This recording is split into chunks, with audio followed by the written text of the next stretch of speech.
اس video میں خاتم النبیین صلی اللہ علیہ وسلم کی پیاری سیرت کے روشن تجارتی اصولوں کو بیان کیا جائے گا۔ انہیں سامنے رکھتے ہوئے اپنی تجارت کو ترقی دیجیے۔ لوگوں کے ساتھ اچھے انداز سے پیش آنا اسلام کی خوبیوں میں سے ایک خوبی ہے۔ اس کے ذریعے سے انسان دوسروں سے ممتاز اور معاشرے کا با اثر شخص بن جاتا ہے۔ اگر یہی خوبی ہمارے تجارتی معاملات میں ہو تو کامیابی قدم چومے گی اور دین اسلام کی طرف غیر مسلم مائل ہوں گے۔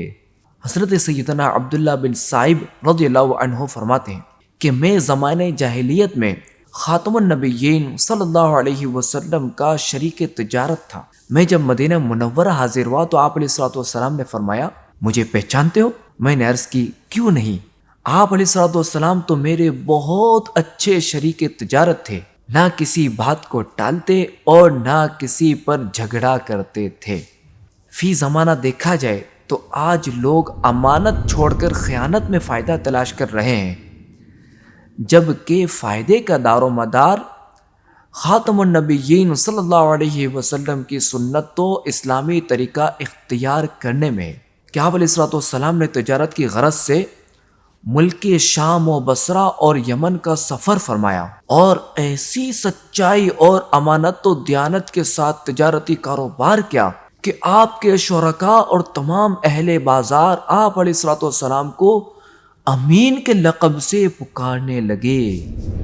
یوں تو ہر مسلمان پر لازم ہے کہ وہ اپنے دینی و دنیاوی تمام معاملات میں سچ بولے، کہ سچ بولنا نجات دلانے اور جنت میں لے جانے والا کام ہے۔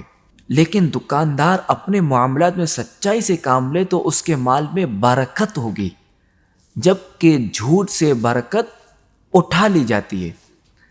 جیسا کہ خاتم النبیین صلی اللہ علیہ وسلم نے فرمایا، خریدنے اور بیچنے والے اگر سچ بولیں اور معاملہ واضح کر دیں تو ان کی خرید و فروخت میں برکت ڈال دی جاتی ہے، اور اگر وہ دونوں کوئی بات چھپا لیں اور جھوٹ بولیں تو اس سے برکت اٹھا لی جاتی ہے۔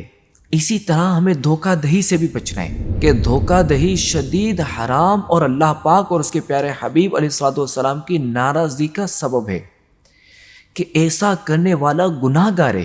ایک بار خاتم النبیین صلی اللہ علیہ وسلم غلے کے ایک ڈھیر کے پاس سے گزرے۔ آپ علیہ الصلوۃ والسلام نے اپنا دستے مبارک اس ڈھیر پر ڈالا تو انگلیوں پر تری محسوس ہوئی۔ غلے والے سے پوچھا، یہ کیا ہے؟ اس نے جواب دیا، یا رسول اللہ صلی اللہ علیہ وسلم، اس ڈھیر پر بارش ہو گئی تھی۔ ارشاد فرمایا، پھر تم نے بھیگے ہوئے غلے کو اوپر کیوں نہیں رکھ دیا کہ لوگ اسے دیکھ لیتے؟ اور فرمایا، جو شخص دھوکہ دے وہ ہم میں سے نہیں۔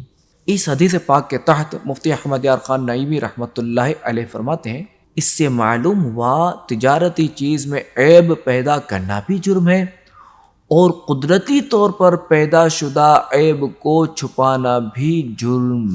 بس جو اللہ پاک اور اس کے رسول صلی اللہ علیہ وسلم کی رضا، دین و دنیا کی سلامتی، عزت اور اپنی آخرت بہتر بنانا چاہتا ہے تو اسے چاہیے کہ اپنا کاروبار دھوکے اور ملاوٹ سے پاک رکھے۔ اس کے ساتھ ساتھ وعدہ خلافی کے بھی بہت سے نقصانات ہیں کہ بدعہد شخص لوگوں میں اپنا اعتماد کھو دیتا ہے۔ وعدہ خلافی باہمی تعلقات کو کمزور کرتی ہے کہ اس کے سبب باہمی تعلقات میں بے اطمینانی کی کیفیت پیدا ہوتی ہے اور بدعہدی منافقت کی علامت ہے، اور وعدہ توڑنے والا دنیا میں تو ذلیل و رسوا ہوتا ہی ہے، آخرت میں بھی رسوائی اس کا مقدر ہوگی۔ اللہ پاک کے آخری نبی محمد عربی صلی اللہ علیہ وسلم نے ارشاد فرمایا، جو کسی مسلمان سے عہد شکنی کرے اس پر اللہ پاک، فرشتوں اور تمام انسانوں کی لعنت ہے، اور اس کا کوئی فرض قبول ہوگا نہ نفل۔ اسی طرح جھوٹی قسموں سے بھی بچنا ہے کہ آج لوگ جھوٹی قسم کھانے اور جھوٹ بولنے کو کمال اور ترقی کی علامت اور سچ کو بے وقوفی اور ترقی میں رکاوٹ سمجھتے ہیں۔ فرمان آخری نبی صلی اللہ علیہ وسلم ہے، 3 شخص ایسے ہیں جن سے قیامت کے دن اللہ پاک نہ کلام فرمائے گا اور نہ ہی ان کی طرف نظر رحمت فرمائے گا۔ ان میں سے ایک وہ ہے جو کسی مسلمان پر قسم کھائے کہ مجھے پہلے اس سے زیادہ قیمت مل رہی تھی، حالانکہ وہ جھوٹا ہو۔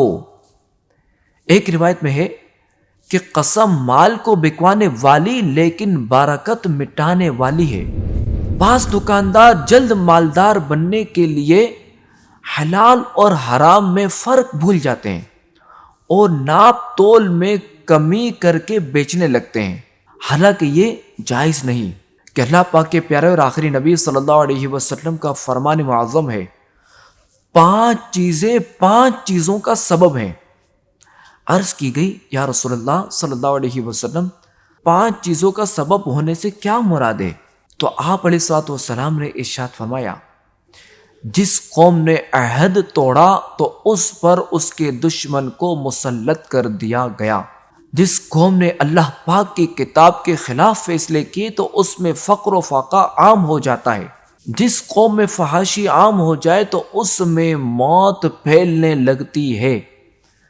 جس قوم نے زکوٰۃ ادا نہ کی تو اس سے بارش روک لی گئی، اور جس قوم نے ناپ تول میں کمی کی تو اس سے سبزہ روک لیا گیا اور اسے قحط سالی نے آ لیا۔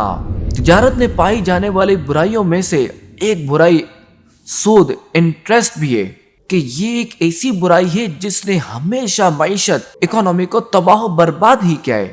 بظاہر فائدہ نظر آتا ہے لیکن یہ بہت ہی نقصان دہ، کہ احادیث کریمہ میں سود کی شدید مذمت بیان کی گئی ہے۔ پیارے آقا صلی اللہ علیہ وسلم نے فرمایا، شب معراج میرا گزر ایک ایسی قوم پر ہوا جن کے پیٹ گھر کی طرح بڑے بڑے تھے اور ان پیٹوں میں سانپ موجود تھے جو باہر سے دکھائی دیتے تھے۔ میں نے پوچھا، اے جبرائیل، یہ کون لوگ ہیں؟